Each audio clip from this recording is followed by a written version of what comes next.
के कारण हुई। तो इस कारण से ये निर्णय लिया गया है। सर बात करें तो 18 जनवरी को एसएससी की और एचपीएससी की परीक्षाएं हैं, तो कहीं ना कहीं विद्यार्थियों को किस तरह से देख रहे हैं जिन्होंने स्टेट भी देना है तो सेम परीक्षाएं वहाँ भी देनी होंगी, तो वो किस तरह से सब? यदि ऐसी कोई किसी प्रकार की क्लैश की संभावना होगी तो उसके बारे में भी बाकायदा निर्णय लिया जाएगा और विद्यार्थी अभ्यर्थियों की और परीक्षार्थियों की सुविधा का पूरा ध्यान इसमें रखा जाएगा। क्या कब से आवेदन की थी, शेड्यूल क्या है? आवेदन का शेड्यूल जैसा कि आप सभी को पता है, कल शाम को यह एक्टिव हो चुका है और 4 जनवरी तक रहेगा। 5 जनवरी तक इनको एक दिन का समय दिया गया है। यदि किसी अभ्यर्थी को, किसी परीक्षार्थी को मतलब कोई करेक्शन अपना करना है या कोई एडिशन करना है, जैसे कई बार ऐसा होता है कि तीनों लेवल के लिए भी अप्लाई करने की कुछ एक परीक्षार्थियों की, अभ्यर्थियों की योग्यता होती है, तो उसके अनुसार अपना कर सकते हैं। इसके बाद आगे की क्रिया चलेगी। सर समय सीमा कम नहीं दी गई है सर पहले से? समय सीमा कम देने का कारण जैसा अभी आपके तरफ से क्वेश्चन आया है कि 18 को संभावित एचपीएससी की परीक्षा है, तो परीक्षाओं का काफ़ी प्रेशर ऊपर से है। जैसा मैंने बताया कि फरवरी मार्च में सेकेंडरी सीनियर सेकेंडरी क्लासेस की परीक्षाएं होंगी, साथ में डीएलएड की परीक्षाएं होंगी, उसके बाद फिर रिजल्ट प्रिपरेशन वगैरह तक आप और हम सभी जानते हैं मई तक हरियाणा दल शिक्षा बोर्ड बहुत ज़्यादा व्यस्त रहता है। उस प्रक्रिया में रिजल्ट डिक्लेयर करना बड़ा ज़रूरी होता है, क्योंकि सीनियर सेकेंडरी के जो विद्यार्थी होते हैं उनको आगे AIEEE जेई नीट वगैरह के अपने उनके जो एग्जाम कैरियर से रिलेटेड जो उनके फैसले हैं वो लेने होते हैं, तो वहाँ ज़्यादा कंसंट्रेशन देने की आवश्यकता होती है।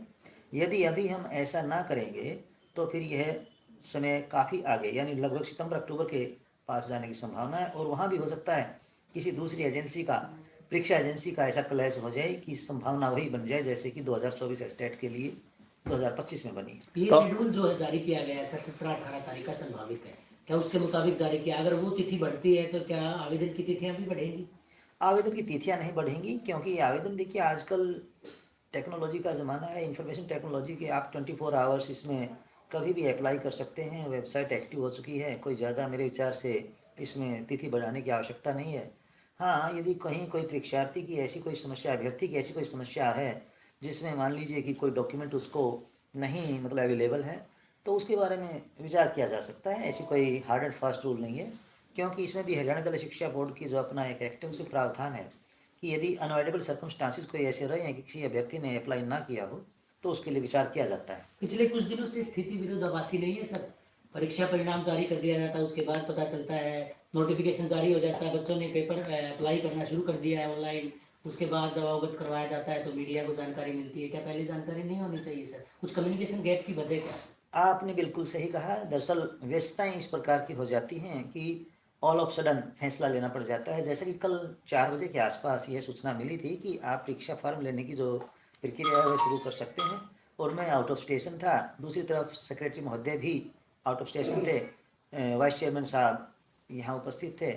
तो इस कारण से ये कोई मेरे विचार से अपने को ज़्यादा इसको सीरियसली नहीं लेना चाहिए। हाँ, इतना ज़रूर है कि ह्यूमन बीइंग का अपना एक इंटरेक्शन या यूँ कि कम्युनिकेशन जो सिस्टम है वो बड़ा ज़रूरी है। थोड़ा पहले हो जाता तो और भी अच्छा था। इसीलिए आज छुट्टी के दिन भी मैंने सुबह सबसे पहले यही काम अपने प्रायोरिटी पर रखा। हालांकि इसके बाद मुझे बाहर फरीदाबाद जाना था, लेकिन मैंने ख़ास तौर पर अभ्यर्थियों की जो मतलब एक रिक्वायरमेंट उसके अकॉर्डिंग सबसे पहले यही सोचा कि प्रेस कॉन्फ्रेंस पहले की क्या जाए। इस बार बेनिफिट डाउट मिलेगा? ज़रूर मिलेगा, बेनिफिट ऑफ डाउट भी मिलेगा, और यदि इसके बारे में मुझे कोई आपकी तरफ से सुझाव या दिशा निर्देश मिलेंगे तो वो भी पूरी तरह से, आपके दिशा निर्देश भी, आपके सुझाव भी सम्मानजनक तरीके से कंसिडर किए जाएंगे। क्योंकि फिर वही बात है, आप और हम सभी मिलकर के पब्लिक की अपेक्षाओं पर खरा उतरने की कोशिश करते हैं, और इसमें जहाँ कहीं भी पब्लिक की जो अपेक्षाएं हैं आप ही हमारे तक पहुँचाते हैं, और हमारी तरफ से जो सूचनाएं हैं वो आप ही पब्लिक तक पहुँचाते हैं। तो आप अपने आप में बहुत बड़ा एक बीच में माध्यम हैं। तो सर ये पर्याप्त समय है, बात करें तैयारियां कर ली गई है स्टेट को लेकर के, पारदर्शिता को लेकर के किस तरह की तैयारियां हैं आपकी बार, जो पिछली बार सवाल उठे थे? बड़ा इम्पोर्टेंट क्वेश्चन किया आपने, और बिल्कुल सही बात है। ख़ास तौर पर पिछली बार जो समस्याएं देखने को मिली थी, और उन समस्याओं के बारे में ज़्यादा गहराई में जाने की आवश्यकता इसलिए नहीं है कि जिसने जहाँ कहीं गलतियाँ कर रखी हैं वो गलतियाँ तो आज नहीं तो कल उजागर होती हैं। अभी एक फ़ाइल मेरे सामने आई थी जिसमें देखा कि एचटेट में जो सीसीटीवी कैमरा की वर्किंग थी उसकी तो मतलब टेंडर प्रक्रिया से ही समस्याएं थी। उसका कारण क्या था? जैसा और हम सभी जानते हैं, 11th आवर में डिसाइड हुआ था कि 30-31 जुलाई को एग्ज़ाम हो, उससे पहले 26-27 जुलाई उसके लिए डिसाइड किया गया था। तो उसमें समस्याएं ये हो गई थी सबसे बड़ी कि क्वालिटी जो इशू था वह पूरी तरह से कंप्रोमाइज़ वहाँ किया जा रहा था। यदि मैं उस फाइल के बारे में थोड़ा सा बताऊं, सीसीटीवी कैमरा जो फर्म थी उसने इतनी ज़्यादा अनियमितताएँ की कि यदि हम उस आधार पर आज के दिन एस्टेट में दोबारा उतर जाएं तो कोई दो राय नहीं कि इसमें बहुत ज़्यादा खामियां आपको देखने को मिलेंगी। इसलिए जैसे कि जो PSUs हैं, प्राइवेट सेक्टर यूनिट्स हैं, पब्लिक सेक्टर यूनिट्स जो हैं, जो खासतौर पर गवर्नमेंट ऑफ इंडिया से अप्रूव्ड हैं, उनके थ्रू ही इस बार यह काम करवाया जाएगा।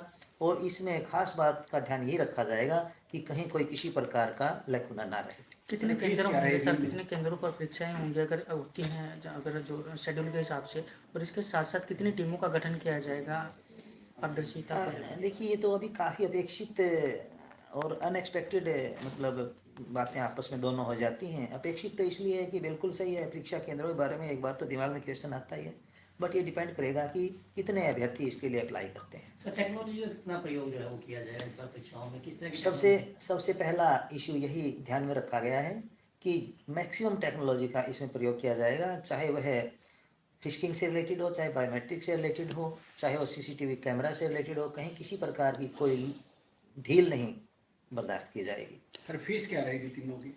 ठीक वही फीस रहेगी जो पिछले वर्ष थी, फीस में कोई बदलाव नहीं किया गया। कब तक डेट? विद्यार्थी 2 सब्जेक्ट होता है तो उसमें कोई कंसेशन भी है या? हाँ, बिल्कुल कंसेशन होता है। जैसे कि एक सब्जेक्ट के लिए यदि कोई परीक्षार्थी अभ्यर्थी इसके लिए अप्लाई करता है, उसकी फ़ीस जैसे मान लीजिए 500 रुपये है, 2 के लिए 900 रुपये, 3 के लिए उस टाइप से मतलब फीस रेसिप्रोकल वे में होती है। डेट कब तक फाइनल हो जाएगी, कब एग्जाम होगा, कुछ इसका प्रोसेस? क्योंकि जब तक डेट एग्जाम की नहीं आएगी तब नहीं, तक। नेक्स्ट वीक फाइनल हो जाएगी। बिल्कुल फाइनल स्टेज में है, उन्होंने वहाँ से हिंट हमें तभी मिला है कि फाइनल स्टेज में फाइल है और जल्दी आपको डेट मिल जाएगी। ठीक है सर, स्टेट के जो परिणाम पिछली बार काफी लेट आए थे, तो सर आपकी बार उसको लेकर के क्या पहले से तैयारियां बिल्कुल एजेंसीज वगैरह जिनसे बिल्कुल इसके contact बारे में हुआ है? बोर्ड पूरी तरह से गंभीर है। जो एग्रीमेंट और MOU साइन हुआ है उसमें बाकायदा ये बात लिखी गई है कि एक्सपेक्टेड जो डेट है विद इन 3 वीक्स यदि रिजल्ट निकाल देते हैं, ठीक है। यदि उससे ज़्यादा टाइम लगता है तो उसके लिए बाकायदा जुर्माने का प्रावधान किया गया है। ठीक है सर। सर अब तक की टोटल कितनी संख्या हो चुकी है जिन्होंने HTET पास किया है? क्योंकि वैकेंसी तो निकली नहीं अभी। हाँ, जहाँ तक वैकेंसीज का सवाल है, ये तो 2-3 फैक्टर्स पर डिपेंड करता है कि कितनी पोस्ट वैकेंट हैं, सैंक्शन कितनी हैं, उसके साथ साथ वर्कलोड कितना है, और सरकार इसके लिए भी गंभीरता से काम कर रही है। ये तो खैर अपना वही बात आ जाती है कि बोर्ड के स्तर की कोई मतलब मेरे विचार से इस मामले में ज़्यादा नहीं कोई बात की जा सकती, और प्रक्रियाएँ सभी अपने अपने स्तर पर सभी अपने अपने जो डिपार्टमेंट्स की हैं वो जारी हैं। दिमाग में सवाल आता है, पास हो चुके हैं सर, ये पूछ रहे हैं। इसके इनकी लिए संख्या काफ़ी हो चुकी है। हाँ, संख्या काफ़ी हो चुकी है। दूसरी तरफ एक बात और भी है, जैसे रिसेंटली आपने एक वर्डिक्ट सुप्रीम कोर्ट का पढ़ा होगा कि CTET या STET चाहे प्राइवेट सेक्टर में कोई टीचर काम करता है चाहे गवर्नमेंट सेक्टर में करता है, सभी के लिए अनिवार्य कर दिया गया है। तो उसको भी ध्यान में रखते हुए हम आजकल अकेला पब्लिक सेक्टर यानी गवर्नमेंट सेक्टर को ही नहीं सोर्स ऑफ एम्प्लॉयमेंट कह सकते, क्योंकि प्राइवेट सेक्टर खासतौर पर एजुकेशन में, हेल्थ में काफ़ी अच्छा परफॉर्मेंस कर रहा है। तो वहाँ भी यही हमें एक्सपेक्ट करना चाहिए कि हमारे टीचर्स की क्वालिटी, उनका IQ, उनका जो एक लर्निंग और टीचिंग लेवल है वो काफ़ी अच्छा हो। तो इसमें हम एक सेक्टर को लेकर नौकरियाँ या वैकेंसीज या मतलब अनएम्प्लॉयमेंट की बात नहीं कर सकते। सर बात करें तो स्टेट का एग्ज़ाम ऑनलाइन माध्यम से भी विचार किया जा सकता है क्या, जैसे ओवर एग्ज़ाम्स होते हैं? हाँ, ऑनलाइन माध्यम से भी विचार किया गया था, लेकिन उसमें समस्या सबसे पहले यही आई कि जो परीक्षार्थियों को हमने एक सुविधा होम डिस्ट्रिक्ट की दे रखी है वह नहीं पॉसिबल थी, क्योंकि काफ़ी डिस्ट्रिक्ट ऐसे हैं जहाँ लैब्स अवेलेबल नहीं हैं। दूसरी बात फिर इसमें साथ साथ यह भी थी कि जहाँ कहीं लैब्स हैं, या मान लीजिए ऐसा भी क्वेश्चन आ सकता है आपकी तरफ से कि हाइब्रिड मोड में भी एग्ज़ाम हो सकता था, दोनों ऑप्शन दिए जा सकते थे।